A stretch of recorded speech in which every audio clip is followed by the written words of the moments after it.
Okay, so we're up to Genesis chapter 11. Genesis 10 was known as the Table of Nations, and it was the fathers of the original nations. And we saw how these original names of the men that fathered these regions were still being used centuries and centuries later by God. And I suppose because, you know, borders and names change with time, but with many of these names we can still pinpoint the exact location, couldn't we?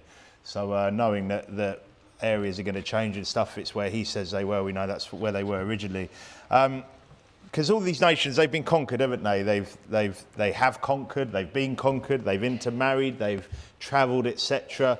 And that's why it's just so weird when people nowadays get fixed on genealogies, isn't it? And we don't need to worry too much about that stuff now, but it is interesting. And back then they all came from basically Noah and Mrs. Noah, so even more weird when people get really too caught up on this stuff. There were the sons of Japheth, we saw, which mainly went north, the sons of Ham, which mainly went south, and then the sons of Shem, which mainly stayed in that sort of Arabia type region. And we saw how the sons of Canaan, the cursed grandson of Noah, ended up being the inhabitants of the promised land and a bunch of reprobates, it seemed, by and large.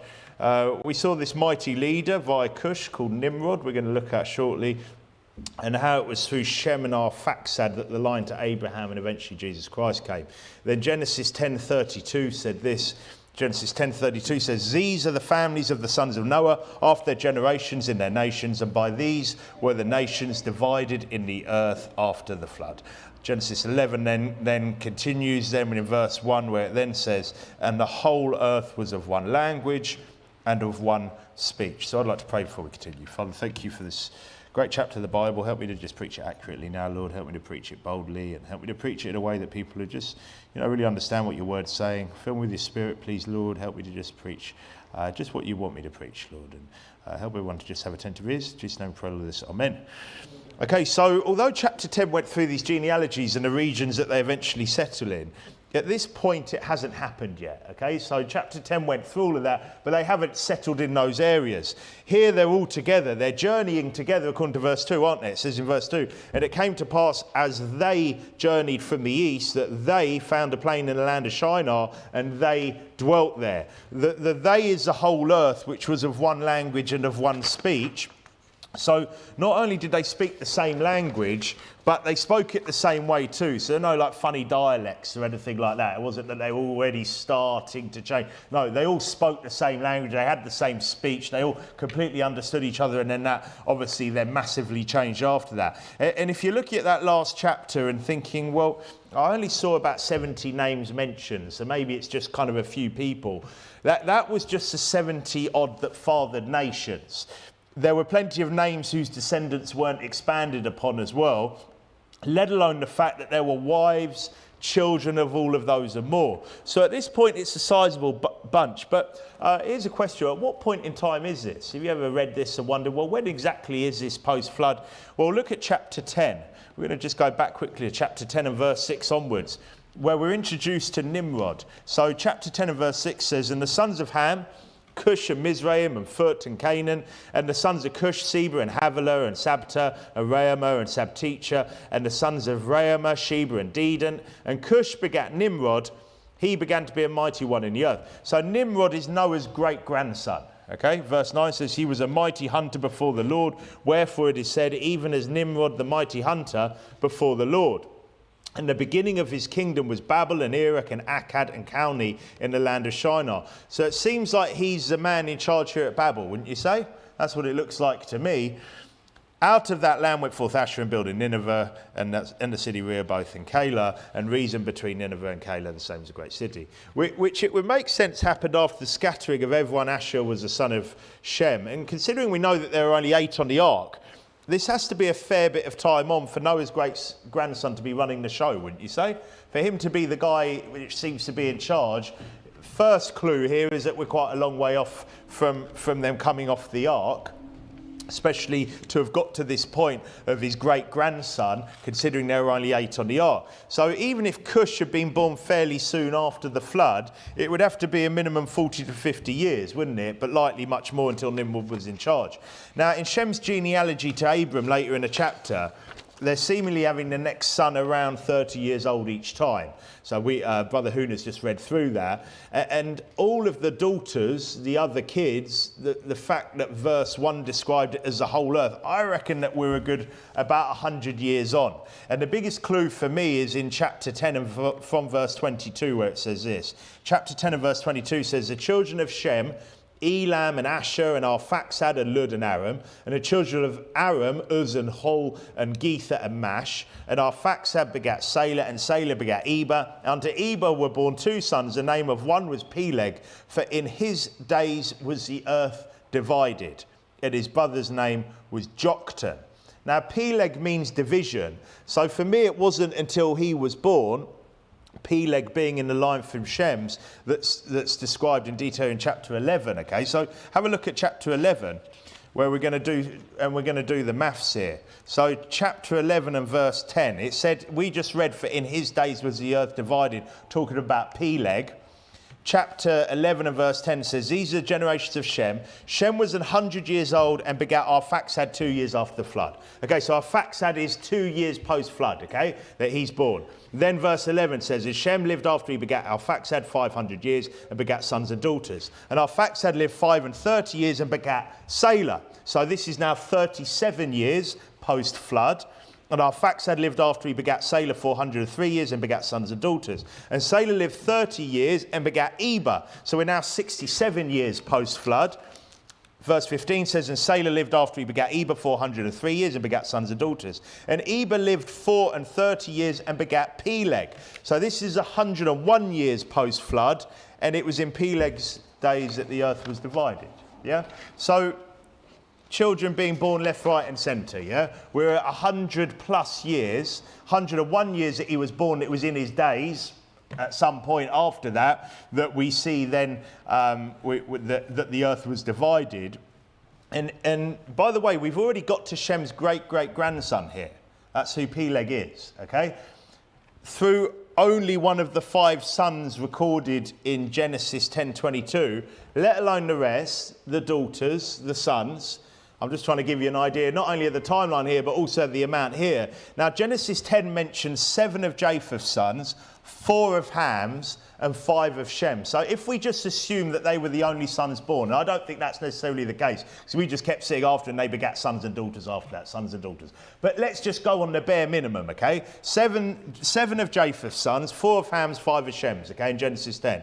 If we assumed equal daughters, okay, let's just, as an average, equal daughters, for an estimate, so 32 total, there were 16 sons, let's go 32, and say each couple had a similar number of kids to these guys, okay? So 16 couples had 10 kids each, if you added male and female as an average, right, okay? Which is a fair estimate. That's the average that we've just seen of sons if we added daughters to that. So 16 couples had 10 kids each. We're up to 160 by the time of grandchildren.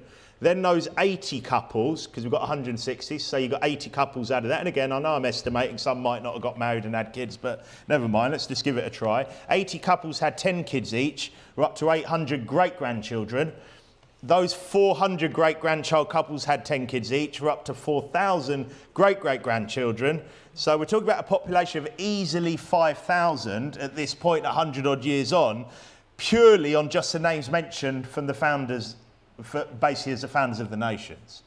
Just on those alone, you would already be up to, just if we just went by the average number of kids they seem to be having, etc., and if everyone was just pairing off and having kids as a general rule, you'd be looking at 5,000, but I think it's way beyond that, okay? So this is a lot of people. So I think because you could read it and see these names and then go, oh, they're all just think there's like 70, 80 people there, maybe 100 or something else. They've got a few big tents, a few little ones and everything else. No, you're talking already, for me, thousands of people already, okay? 100 and something years post-flood, and it could be further than that as well. It just said in Peleg's days. It could be another generation on from that. And then you're going up to sort of, you know, the multiple thousands, yeah? Okay, so just an idea for that. And like I said, along with equal daughters, the reality is likely much, much higher.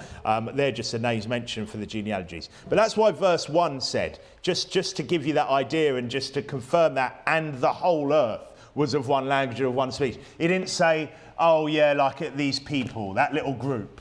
and that family, you know, with a few generations, no, the whole earth, okay? Because there's a lot of people already now, okay? We're talking thousands of people was of one language and of one speech. And the reason I say that is because it just helps us to understand the picture that we're going to see here a bit more. It's not just a few people in a few tents, yeah, and their great-grandchildren with them. And it came to pass as they journeyed from the east that they found a plain in the land of Shinar, and they dwelt there. So remember that the ark rested in the mountains of Ararat, which is almost directly north from Shinar, by the way. So over these like minimum 100 years, like we said, they've likely travelled probably therefore southeast over the region that we now know of as northwest Iran, down to West Iran, sort of central West Iran now, and they're now travelling west across what we now call Iraq, just south of Baghdad, because it said they journeyed from the east. So that would have been from that kind of western central Iran region, okay? And now, what the plains of Shinar seem to be just south of Baghdad, okay? So as we know it now. Verse 3 then says, and they said one to another, go to, let us make brick and burn them thoroughly. And they had brick for stone and slime had they for mortar. Now, just a point, these weren't Neanderthals, were they? Okay, like kind of people would like to try and make out. Although I don't think they do at this point because they can't get away from all the evidences of language and everything else. But this was early man, but early man wasn't millions of years ago or whatever they claim, hundreds of thousands of years ago for man. But they fully understand how to make bricks, which, you know, it's quite interesting this, isn't it? They're basically, bricks are usually majority clay. I was kind of having a little look at this before.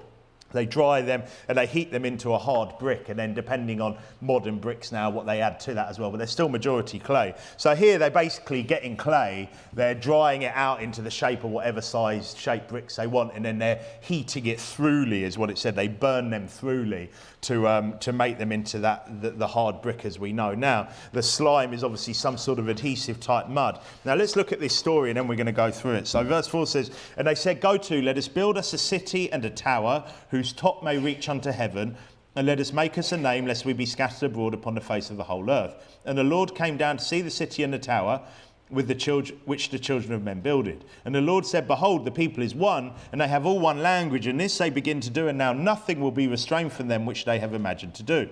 Go to, let us go down, and there confound their language, that they may not understand one another's speech. So the Lord scattered them abroad from thence upon the face of all the earth, and they left off to build the city. Therefore is the name of it called Babel, because the Lord did there confound the language of all the earth, and from thence did the Lord scatter them abroad upon the face of all the earth. Okay, so we're going to have a closer look, okay? Verse 3 says, and they said one to another, go to, let us make brick and burn them thoroughly, and they had brick for stone and slime had they for mortar. And they said, go to, let us build us a city and a tower whose top may reach unto heaven, and let us make us a name, lest we be scattered abroad upon the face of the whole earth. Okay, so first thing to note here is that they seem to be a united group, wouldn't you say?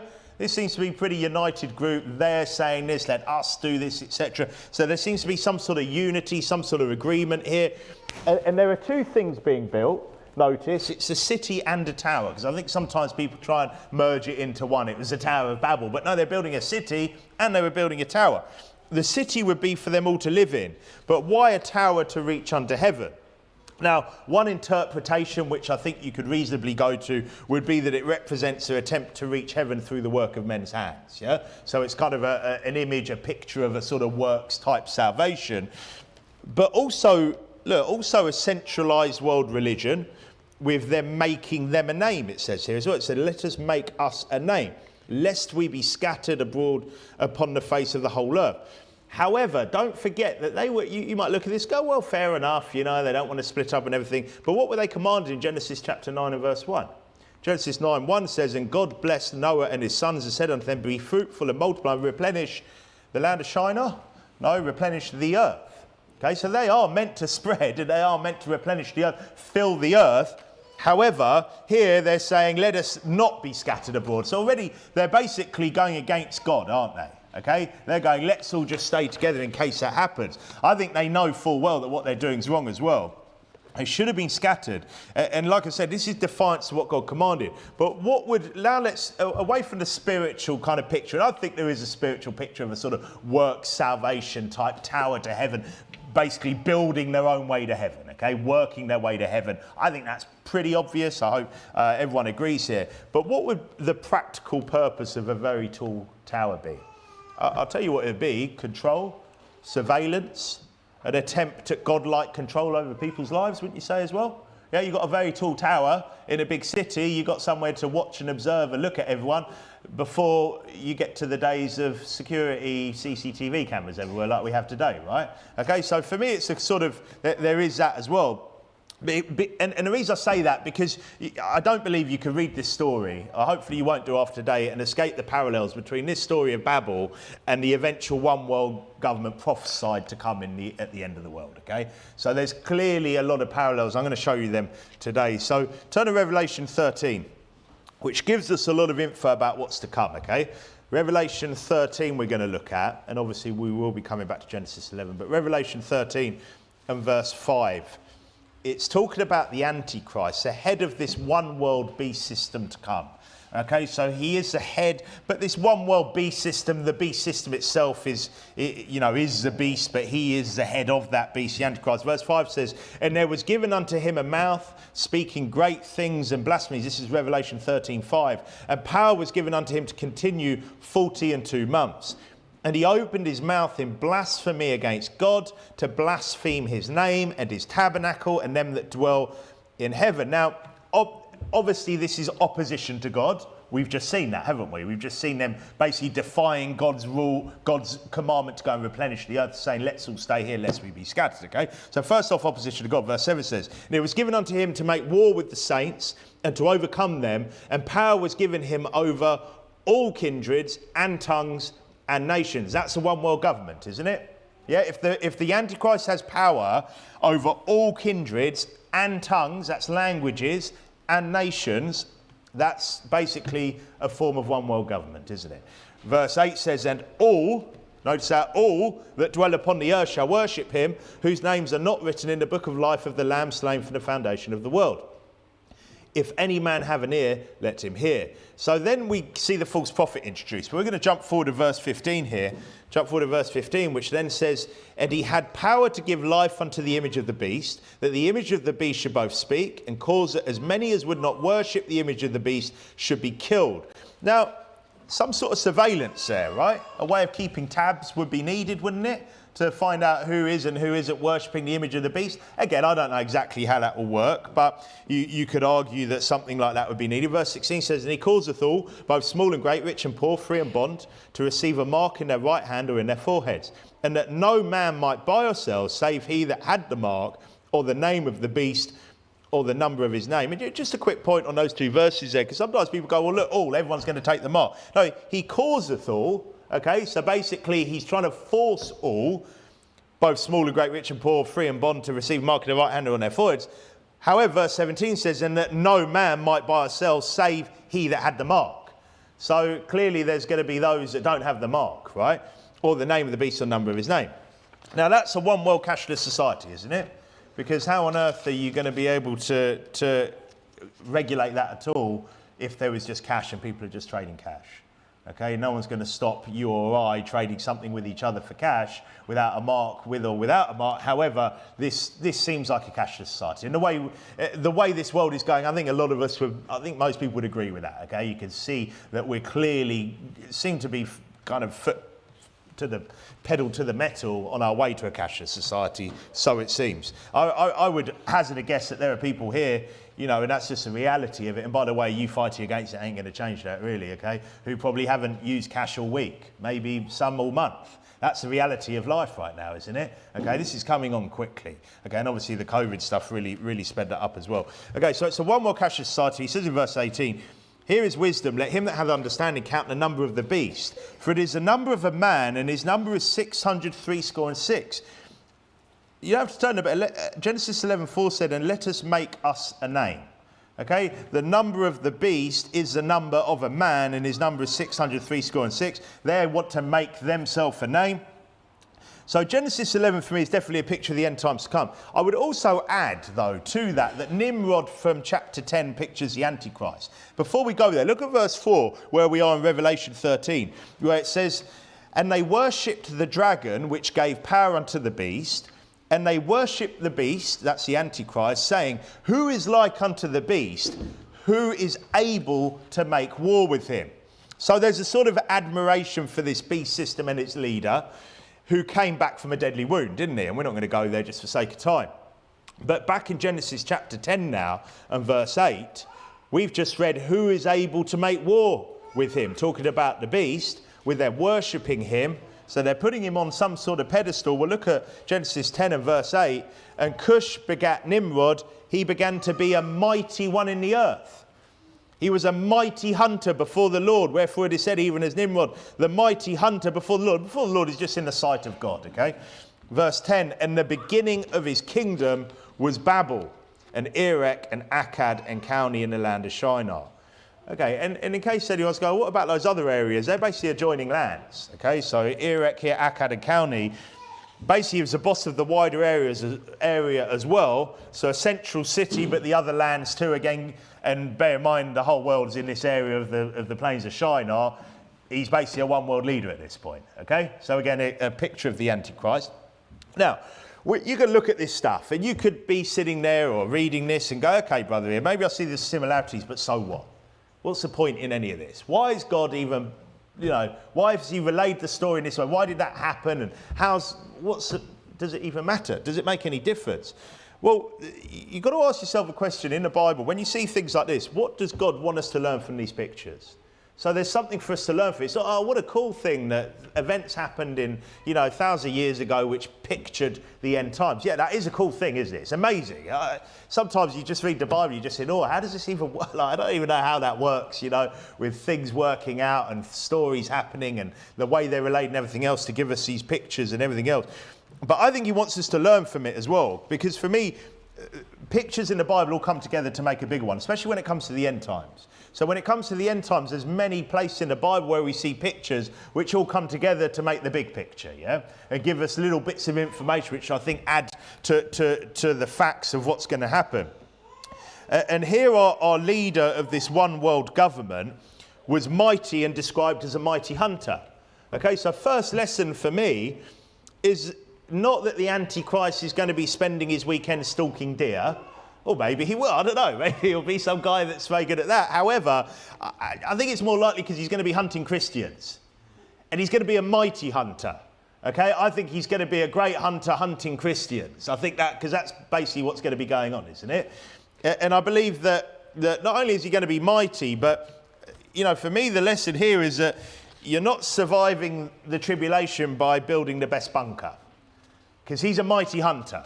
Okay, you're not surviving the tribulation by living off-grid, okay, by avoiding smartphones, by turning your location history off, whatever. People do that stuff, it's just like, man, I'm not letting them, they're not going to track me. Look, that's not how you're surviving the tribulation, okay, by avoiding social media or any of that stuff. No, the only way you can survive the mighty hunter is with the help of the Lord, who he's hunting in the sight of. Yeah, he's a mighty hunter before the Lord, isn't he? And the only way you're going to survive it is through the Lord, who's seeing everything's going on. Verse 9 said he was a mighty hunter before the Lord. You don't have to turn to it, but Matthew 24:13 says, but he that shall endure unto the end, the same shall be saved.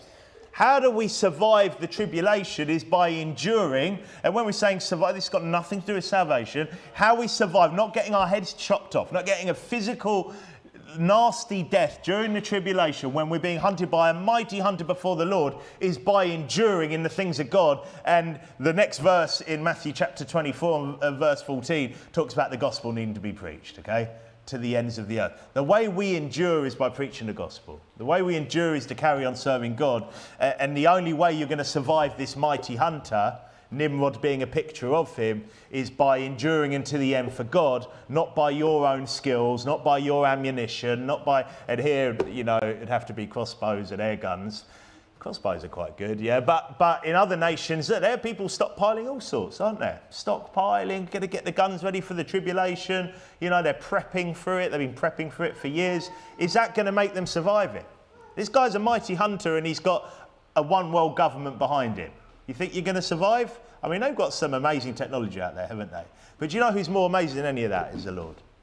It's the Lord. And he can make you survive. He can make you keep going. I mean, some would argue, even some of the churches right now, just the fact that they're still functioning, things are going on. They haven't been bombed to oblivion, you know, and I know they kind of gave a little idea of that with Pastor Beer's church, but he's still there, isn't he? It's because of the Lord. It's because of God. Look, look, I often say this. I don't think anyone, I think it's hard sometimes to probably really imagine how much we really have against us. How much, you know, spiritual darkness would just love to destroy this church and other like-minded churches. You're going out preaching the gospel, and you're doing. And we have a church where the majority of our church is going out every week preaching the gospel. Believe me, the devil wants this church ended, doesn't he? And we couldn't even be here, I don't think. I don't think this church would survive another week if it wasn't for the protection we receive anyway. And that's going to be the same in the tribulation. The only way you're doing it is with God, right? He was a mighty hunter before the Lord, okay? It's still in the sight of God. God is still in charge. Okay, what else can we learn? Well, back in Genesis 11 and verse 3, it says, "And they said one to another, 'Go to, let us make brick and burn them throughly.' And they had brick for stone, as slime had they for mortar. And they said, 'Go to, let us build us a city and a tower, whose top may reach under heaven, and let us make us a name, lest we be scattered abroad upon the face of the whole earth.'" Okay, lesson number 2 for me is that the people are going to be united behind him. Okay, it didn't say then Nimrod told them all, "I'm going to cut your heads off if you don't do what I say." Didn't say and Nimrod said to them all, "Go and do this." No, they said one to another.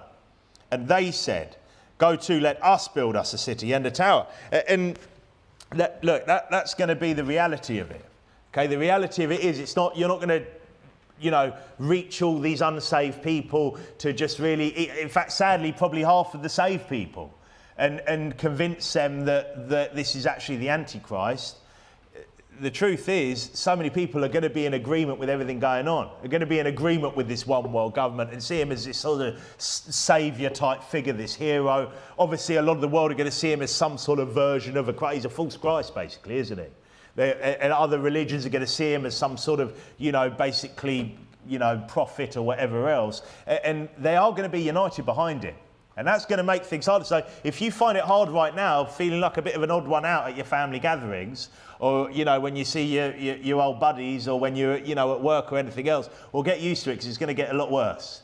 Okay, it's going to get a lot worse, where you're going to have people united behind one of the wickedest people ever. In fact, the probably wickedest person ever. And they're going to be united behind him and in agreement with everything going on. And the one, cashless, the mark. Why wouldn't you get a mark? Amazing. I'd have to like type 100 different things in some stupid card reader to make a payment anymore. I just, done. You know, like, all that sort of stuff. People are, I don't have to remember all these pins and passwords anymore. Why wouldn't you get a mark? And why wouldn't I worship the beast? This guy's amazing, isn't he? You know, he's solved all our problems. And it's going to be that sort of thing. They said one to another, "Go to, let us make brick, burn them throughly." And I think he's got people of the world to support, to be together, to be behind all these plans of one world governments and beast systems and cashless societies. And really, I think he's probably going to unite them all to want to hunt down Christians as well. That's probably really likely what's going to happen is, and obviously once they start taking the mark, they're going to be reprobates anyway. But the truth is, people are going to be for this sort of stuff, aren't they? Yeah, they're a danger because they're not, whatever it is. They're like anti-establishment, and they're the reasons we don't have peace. They're the reasons for whatever it is. And you can see how this sort of stuff is going to happen, right? There's another thing we can learn. That there's going to be a centralised power. They said, "And let us build us a city and a tower, whose top may reach under heaven, and let us make us a name, lest we be scattered abroad upon the face of the whole earth." So this centralised power, I don't, you know, there's a few arguments where that's going to be. However, regardless, they're all going to be pretty much yoked up. So think the ecumenical movement. And I mean, that's quite amazing, really, how quickly that's come on quickly, isn't it? I mean, it wasn't long ago think Belfast, where we were recently. It wasn't long ago that these people were trying to kill each other, apparently. Or at least some kids were throwing over a few like Molotov cocktails every now and again, and they were like really hyping it up on the news. I don't know. But what I do know is that it seems nowadays that all of that's just petering out, all this kind of so-called religious violence. And these people will be united in their hatred of only one religion, won't they? And what's that? The people that deny that there's many paths to God. So there's going to be an ecumenical, centralised type power. They're going to be all united here. Let us make us a name, lest we be scattered abroad upon the face of the whole earth. And for me, with that, with this tower, there will be a huge overreach from a snooping government. I think so as well. Okay, and we're seeing that, obviously. I mean, it's getting ridiculous, isn't it? Absolutely ridiculous, that overreach of snooping. Don't they claim that the ULEZ, is it the ULEZ cameras, can like zoom into your car and really get a real clear picture of everything you're doing and everything else? And look, there are some idiots that drive along, you know, kind of while playing games on their phone and stuff. I think it gets as bad as that. But, however, you know, the snooping, the kind of, this stuff is getting out of control as well, isn't it? So I think there'll be, and the reason I say that is because of that tower. What's that tower for 1,000 years ago? That tower's to snoop on a big city. Okay, that for me is at least a practical purpose of it, as well as being a picture of a work salvation. And that's what that centralised religion is, isn't it? It's all basically a centralised religion of work salvation. Work salvation in one way or another, that's what they all believe in, that's what they all are following, some form of works to get you to heaven. Okay, so verse 5 then says, "And the Lord came down to see the city and the tower, which the children of men build. And the Lord said, Behold, the people is one, and they have all one language, and this they begin to do, and now nothing will be restrained from them, which they have imagined to do." And is that something else that we're seeing now? Wouldn't you say we're heading back to a one world language? I don't think, you know, I don't think there's probably been a time in history with a language, and I'm talking about English here, okay, having this much just, well, not just the amount of people that speak it, but the amount of power it has as well in terms of just the influence from English-speaking nations. It's big, isn't it? And most people at least speaks at least some English, don't they? And let's be honest, a lot of people are fluent in English, and some try and like muddy the waters with the Chinese things. It's purely based on numbers. But as a second language, I don't think, you know, I don't think many people have a second language of Chinese. But as English, I would say it's borderline across the board, isn't it? So many people speak English, and here they all have one language. And I think that's something that obviously we're heading fast towards, and we're seeing a lot. And a lot of that is because of the influence of the media, influence of Hollywood, etc. Because people are just watching stuff, and they're learning so much through what they're watching, what they're listening to, music as well. And with that one language, what you then see is a centralised influence, don't you, as well? So the power of that one language is then the power of the influence coming from a much smaller place. So when everyone's speaking different languages in different nations, there has to be a lot more of a kind of concerted effort to influence everyone the same way. And there has to be a lot more going on behind the scenes, isn't there? Whereas when everyone in the world is listening to English, and all the money and all the big movies and all the big media outlets and all the big music producers and all the best so-called sounds, you know, that appeal to the flesh and everything else is all in that one language. Think the influence those small minority of people can have across the world that they never could before. Nothing like it is now. Massive influence in all aspects of life coming from a minority of people, really. Okay, because of the fact that English is just everywhere. They don't have to now go and convince, you know, through their banking cartels, whatever nation it is, to get on board with their sodomy propaganda, for example. They don't have to go to somewhere else and butter them up enough to get on board with their feminist propaganda. No, it doesn't matter, because they just beam Hollywood movies, Netflix series and everything into every house across pretty much the world, don't they? Within reason. It's getting there, isn't it? And the influence is crazy because of that. Back in Genesis 6:5, by the way, it said this, because we just saw it said, "And now nothing will be restrained from them which they have imagined to do." Oh, well, it can't be that bad, can it? Maybe they just imagined some nice, you know, buildings and a nice little tower and a good city. Well, Genesis 6:5, it said, "And God saw the wickedness of man, saw that the wickedness of man was great in the earth, and that every imagination of the thoughts of his heart was only evil continually." So here he said, "And now nothing will be restrained from them which they have imagined to do." Because why? Why? You look at that and go, why is that? So firstly, point being, from Genesis 6:5, is that, look, the thoughts of man's heart is evil, okay? Okay, things haven't suddenly changed after the flood with that. In fact, we've got a whole reprobate nation of Canaanites and their kind of spawns after that as well, but who are cursed at the least. But he said, now nothing will be restrained from them which they have imagined to do, because basically they have full centralised control and influence. That's what I believe. Because the influence is centralised, so now they're able to just influence the masses at will, easily. okay, with that one language, with that one world government, with that one point of control. And that's pretty weird thought to think about, isn't it? And that's really the reality of what we're seeing going on in this world today, aren't we? Okay, and look, you know, it's just amazing, isn't it? You're reading, and when you just go into it a bit deeper, you start to see that it's in you know, a story, in a moment in history. I mean, thousands of years ago, recorded in the Bible, and you just see it playing out in our world now, don't you? Just amazing. However, like with the coming tribulation, God intervenes. Verse 7 says, "Go to, let us go down, and there confound their language, that they may not understand one another's speech. So the Lord scattered them abroad from thence upon the face of all the earth, and they left off to build the city." So, for me, another small picture here of the second coming of Christ. Turn to Revelation 6, where they seem to get scattered too when Jesus Christ comes down.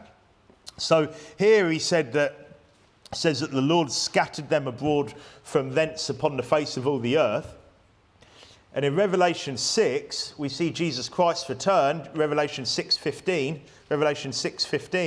says, "And the kings of the earth, and the great men, and the rich men, and the chief captains, and the mighty men, and every bondman, and every free man, hid themselves in the dens and in the rocks of the mountains, and said to the mountains and rocks, Fall on us, and hide us from the face of him that sitteth on the throne, and from the wrath of the Lamb. For the great day of his wrath is come, and who shall be able to stand?" Not exactly hanging around in any major cities, are they? In fact, these guys are going to the tribulation bunkers, aren't they? Okay, they're going in the dens, they're hiding in the rocks, okay, of the mountains. This is outside of the cities. This is people trying to scatter, basically. Jesus Christ returns, and they're scattering in the wrath. And back in Genesis 11, there's something else interesting where we see the Trinity again as well in those couple of verses. Verse 7 of Genesis 11 says, "Go to, let us go down." Notice that, let us go down. "And there confound their language, that they may not understand one another's speech." Who's the us? That's the Trinity. That's the Trinity, or at the least it's God the Father and God the Son.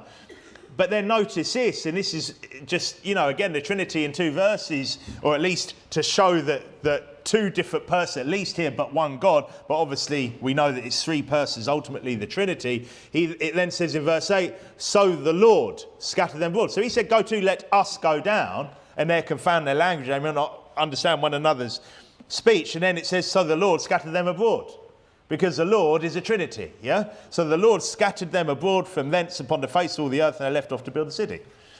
And just another point here. Here's a thought. Who are most likely to get the mark of the beast? Oh, we're talking about scattering.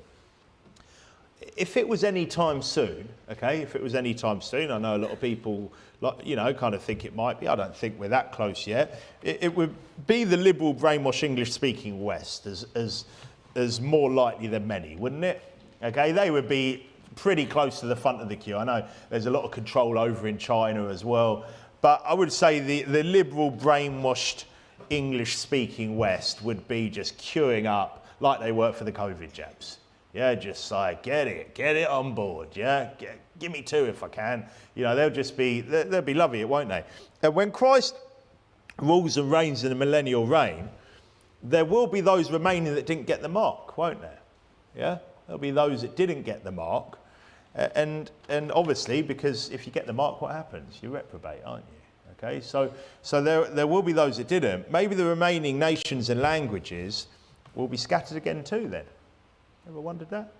Maybe those remaining in the earth will be those maybe that weren't the centralised Western liberal kind of, you know, masses out there. And maybe those remaining nations and languages will be scattered like we see here. After that, or even at least those remaining in those outer areas will probably be less likely to go and get the mark, won't they? Would you say those living in more remote parts of the world will be less likely to probably queue up for the mark? Because I know people in the cities around here will be probably getting the mark before it's even released. At least they'll be camping outside. They'll be camping outside like they do when a new bit of technology comes out for a week before, in some dodgy tent on the streets with the hobos. And look, maybe, well, with that as well, one other point in that, he said, "And they left off to build the city," in verse 8. Maybe that city, that kind of centralised one world government type place will be left off. Left off sounds like they're coming back to it. When do they come back to it? 1,000 years later, don't they? At the end of the millennial reign, when Satan is loose for a season and gathers together people, multitudes as the sand of the sea, and people just rebelling again against the Lord Jesus Christ and choosing that deceiving devil in front of, instead of him. But anyway, the point being that, maybe we are going to see some languages change again, etc., which is why, those regions, why those, ruling and reigning with Christ, there'll be different areas, and those of you that speak different languages, maybe you won't be ruling and reigning in Wickford or in Southend or something else. You'll be getting somewhere a bit more exotic. Be careful what languages you learn, that's all I'm saying, all right? Because it could get a bit rough for you, yeah? Okay. But anyway, verse 9 it says, therefore is the name of it called Babel, because the Lord did there confound the language of all the earth, and from thence did the Lord scatter them abroad upon the face of all the earth. So the more I think about it, the more I believe that we will see something similar when Christ returns. I do think that. I think that we will see a scattering as well. We'll see a scattering of languages again. We'll see no more of this centralised English sort of whole system going on, and I don't mean necessarily from England. It seems to be obviously, the US with those that say they're Jews and they're not, but the synagogue of Satan surely behind most of what we see. However, I think that we'll see that scattering. I think that they will be that will be those vast majority of the world that get the mark, won't they? Will be those from those sorts of nations. Verse 10 then says, these are the generations of Shem. Shem was 100 years old and begat Arphaxad 2 years after the flood. And Shem lived after he begat Arphaxad 500 years and begat sons and daughters. Now, okay, so Shem was 100 years old, okay? He begat Arphaxad 2 years after the flood, and then he lived another 500. So Shem lived to 600, yeah? Arphaxad lived 35 years and begat Salah, and Arphaxad lived after he begat Salah 403 years and begat sons and daughters. So he lived to 438, Arphaxad. Then Salah lived 30 years and begat Eber, and Salah lived after he begat Eber 403 years and begat sons and daughters. So he lived 433. And Eber lived 34 years and begat Peleg, and Eber lived after he begat Peleg 430 years and begat sons and daughters. So he lived to 464, and Peleg lived 30 years and begat Reu, and Peleg lived after he begat Reu 209 years and begat sons and daughters. So he only lived to 239.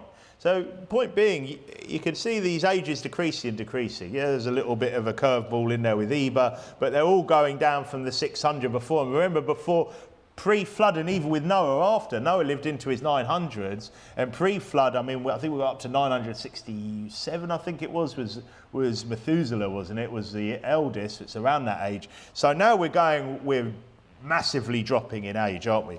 And Reu lived 230 years and begat Serug. And Reu lived after he begat Serug 207 years and begat sons and daughters. So that was 239 as well. And Serug lived 30 years and begat Nahor. And Serug lived after he begat Nahor 200 years and begat sons and daughters. So that was 230 years old. And Nahor lived 9 and 20 years and begat Terah. And Nahor lived after he begat Terah 119 years and begat sons and daughters. That was 148. And then Terah lived 70 years and begat Abram, Nahor, and Haran. Now, if you add up all of that, Terah, when he begat Abram, it was 292 years post-flood, okay? So he had Abram, well, at least we know that he begat Abram, Nahor, and Haran, and maybe they were triplets, because it does say 70 years he begat, or at least it was after those 70 years that he begat them. But this is 292 years after the flood. And in Genesis 9 and verse 28, Genesis 9:28 says, and Noah lived after the flood 350 years. And all the days of Noah were 950 years, and he died. So, interesting point here, well, a couple of interesting points here. Number one is that Noah was still alive when Abram was born. And for by the looks of it, over 50 years. So Abram was able to possibly, I don't know if he ever took up the chance of doing that, but was able to talk to Noah. You know, Noah was still there. Noah was a saved man of God, wasn't he? Noah was a preacher of righteousness. Noah, so it's not that, everyone was just unsaved. Look, they were saved people, right? Okay, and then we get to the point of Abram, and obviously, you know, and we're going to look at him shortly, but he was still alive, which is quite interesting to think about, isn't it? But here's another thing with that as well, is that Noah lived still 950, even though he served out over half of those years pre-flood, didn't he? So he still lived a long time. So it's, I don't know, because some people say it's to do with the atmosphere and things afterwards. There must have been this sort of, you know, this protective sort of layer of water. Well, how come Noah still managed 950 then? With about 350 of those years or something being post-flood. So, in fact, it was 350 years. So there's something strange there, isn't there? Their ages are all decreasing, but maybe it's more of a genetic thing rather than something to do with the atmosphere of the world. Because Noah didn't just suddenly, right, okay, I better like peter off here now. He still did 350 years post-flood. Yeah, something to think about there. But okay, so where are we? Verse 27 says, now these are the generations of Terah. Terah begat Abram, Nahor, and Haran begat Lot. And Haran died before his father Terah in the land of his nativity in Ur of the Chaldees. So Lot's father Haran, who's Abram's brother, died in the place he was born, which was Ur of the Chaldees. And Abram and Nahor took them wives. The name of Abram's wife was Sarai, and the name of Nahor's wife Milcah, the daughter of Haran, the father of Milcah, and the father of Iscah. So Nahor's wife was his niece, the late Haran's daughter. But don't forget as well that we're still at this point, like we've said before, there was this, you know, they've kind of still genetically, they've got all these different genetic variations. They're still, at the end of the day, trying to build here and you know, the world's being replenished at this point. Then as I think things get a bit, you know, kind of the genetics start to boil down a bit more, then we see eventually those incest laws come in as well, yeah? And like I said before, probably at this point, they probably were as different as chalk and cheese, whereas when you start to look alike, it gets weird, doesn't it, okay? Okay, but verse 30 says, but Sarai was barren, she had no child. And Terah took Abram his son, and Lot the son of Haran his son's son, and Sarai his daughter-in-law, his son Abram's wife. And just last point on that as well, just because it was his niece, don't start thinking this guy must be some sort of weirdo, because bear in mind they're having a lot of kids, yeah? Who knows what the ages were? For all we know, they were similar ages as well, yeah? Okay, let's keep going here. Terah took Abram his son, Lot the son of Haran his son's son, and Sarai his daughter-in-law, his son Abram's wife, and they went forth with them from Ur of the Chaldees to go into the land of Canaan, and they came unto Haran and dwelt there. Now this is sort of northern Syria as it is now, and it's about a 600-mile journey from Ur of the Chaldees.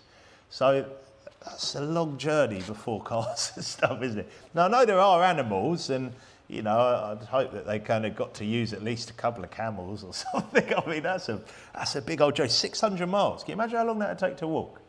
I mean, you'd be looking at, I talked about this before, I think a mile's probably about 4 hours. So you're talking like, 4 miles is about an hour, okay? So you're talking about 400 miles is about, well, 400 hours, right? And that's a lot of time. Sorry, 100 hours. So yeah, you got about 100 hours plus 150 hours plus of walking. That's a lot of time, isn't it? You're talking a long, long time of travelling, which is now. So this Ur of the Chaldees and northern Syria. So Ur of the Chaldees, if you're wondering, is basically now South Iraq near Kuwait. So right down the south of Iraq. If you remember when they had that Iraq war, Kuwait's kind of bordering it on the southern tip of Iraq, and that's a long journey, isn't it? To end up near the Canaanites. Don't you find that a bit strange? They went on a 600-mile trek, yeah? And, I mean, for what?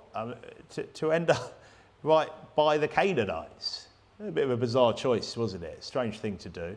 I don't really know why they did that, but it then says in verse 32, and the days of Terah were 205 years, and Terah died in Haran. So he seemed to make this choice to go to Haran, and then it seems after he made that choice to go to Haran, he then died probably not a long time after, I'm not sure. I mean, he obviously had them at 70, but I don't know how long I mean, that's 600 miles, that's a long journey, isn't it, on foot? Wow, can you imagine that? So, yeah, I don't know what happened there, but he was 205 years, then he died in Haran. So, point being that, look, That's interesting. There's just so many little things you can get from a little genealogy, aren't there? To see that Noah was still alive then is, for me, pretty fascinating. But the main part of that chapter, look, that picture of the end times, I think is fascinating. I think you can learn a lot from these different pictures. You can learn stuff, obviously, from different parts of, obviously, the book of Daniel and many others where we just see these pictures of the end times. That's a great one there. That's some interesting stuff we can learn from that. And I hope that people have been edified in one way or another by that. On that, we're going to finish up with a word of prayer.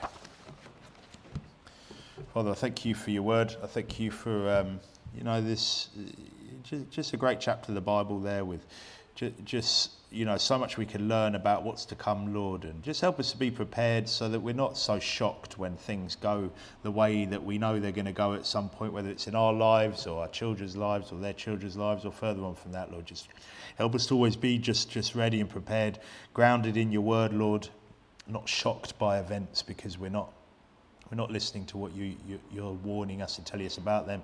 Even in pictures, even in things that happened, thousands of years ago, we can learn so much about what's to come.